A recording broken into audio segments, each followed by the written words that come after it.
Hey everyone, I'm back again with another video, and this video is a multi-story video. Please be sure to watch until the end. The first story is titled, I think my wife is cheating on me with her coworker. Please make sure you like the video and subscribe, and don't forget to hit the bell so you don't miss any of my future videos. Let's get right into it. Hello, let me first tell you some basics. I and my wife have been together for 10 years now, and married for 8 years. We have 2 children, the youngest being 5 years old. We use a shared Google Calendar, which we use to list up our schedules, including working hours, hobbies, meetings, things like that to help us understand where we are at what time. This software has really helped us in making decisions accordingly. For 4 months, I've been wondering why my wife has been using the keyword NH in some of the shifts, particularly when it's 3 hours longer than a normal shift. I tried some reconnoitering, and wife claimed it to be some experimental shift they're currently having at their workplace. I really wasn't satisfied with her answer.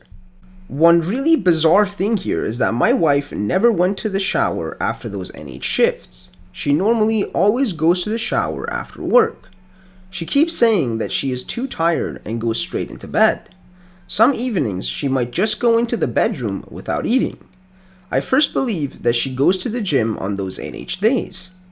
I really can't get into my mind where the abbreviation NH would come from.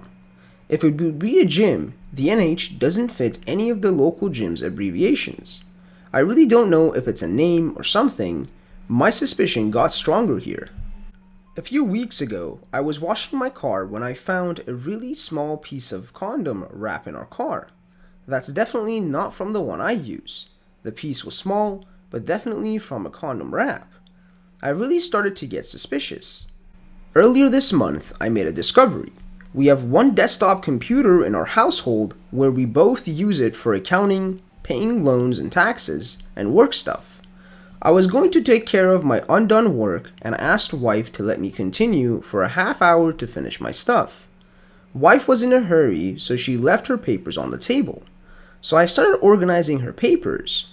I saw her salary certificate, which contained a big list of unpaid absences. I was thinking, how the hell is this possible, as she's working all the time? I looked through a few days with those absences, and comparing these to our schedule in the Google Calendar, the absences matched the NH days. I asked my wife about it, and she says she's completely unaware of it, and will meet the boss tomorrow.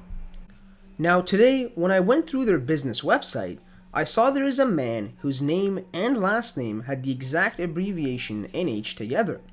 If I remember correctly, that's the name of the man that was with her before me and my wife's relationship. I also have seen notifications from the same man on my wife's phone, but his name is just written as coworker N. Trying to keep names private, I'll just use the letters. I have asked my wife before why he is sending messages so often to her. She claims it is because they're in the same sector and they both have the same project going on. I am known to be that jealous, as I know some of the things I listed might be normal things. However, the only things I'm really suspicious about here is how did the condom wrap get into the car and why does she have unpaid absences? I need your advice. I thought about setting a trap, but I first want to hear other choices. The dates of incoming NH days are on Thursday 24th and Monday 28th. And the first comment says, read this post too many times on Reddit. 1. Hire a PI to track on NH days both. 2. Call her work and ask about these experimental shifts. Tell her boss that you were concerned because she's not getting paid and you were wondering why they need an extra 3 hours. 3. Get VAR for car. Get access to detailed phone records from cell phone provider and check social media/email. 4. Confront her about the condom while recording the conversation secretly. Be calm and not provocative or judgmental. 5.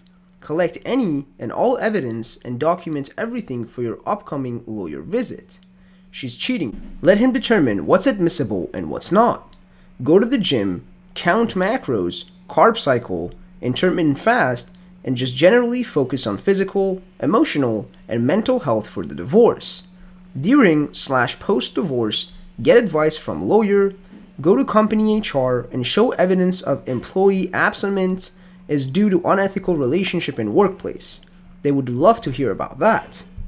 And our second story is titled, Married 15 Years, Wife Cheated on Me 13 Years Ago. Let's get right into this one. Sometime last year, my wife and I gotten drunk and I was in a bad mood. I asked her some questions that a spouse doesn't typically feel the need to ask.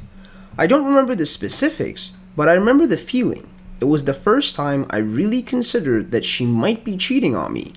A few fights and several months later, she finally tells me the truth. She had been with this guy twice and decided not to tell me because it would not have been good for our family. She told me about 10 weeks ago. I'm still just overwhelmed that I have lived this life with someone I thought I knew and could trust.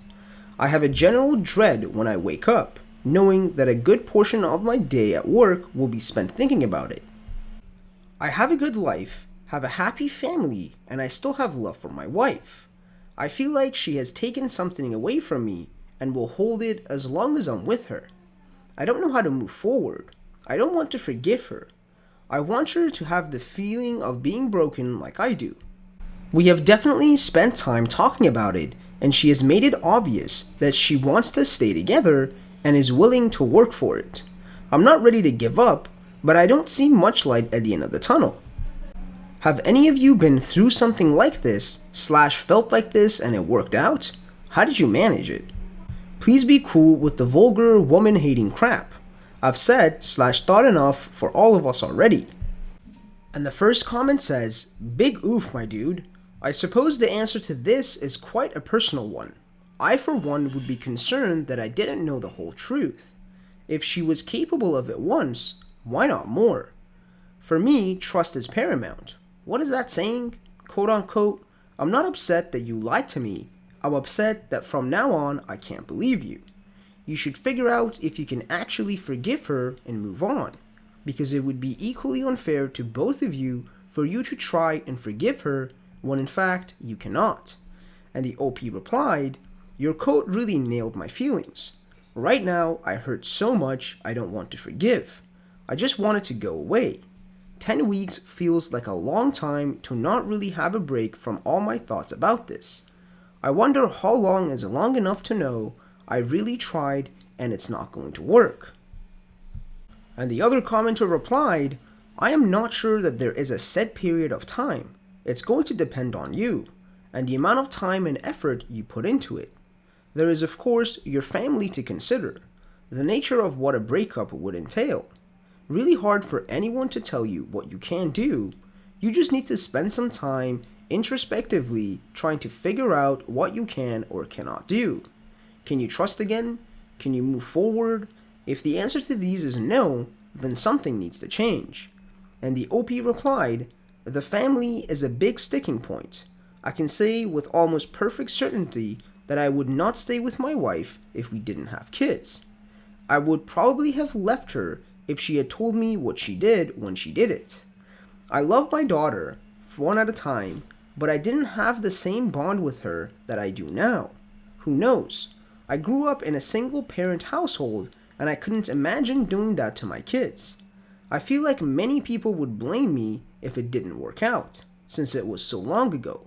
I feel obligated to stay, but only because I was tricked.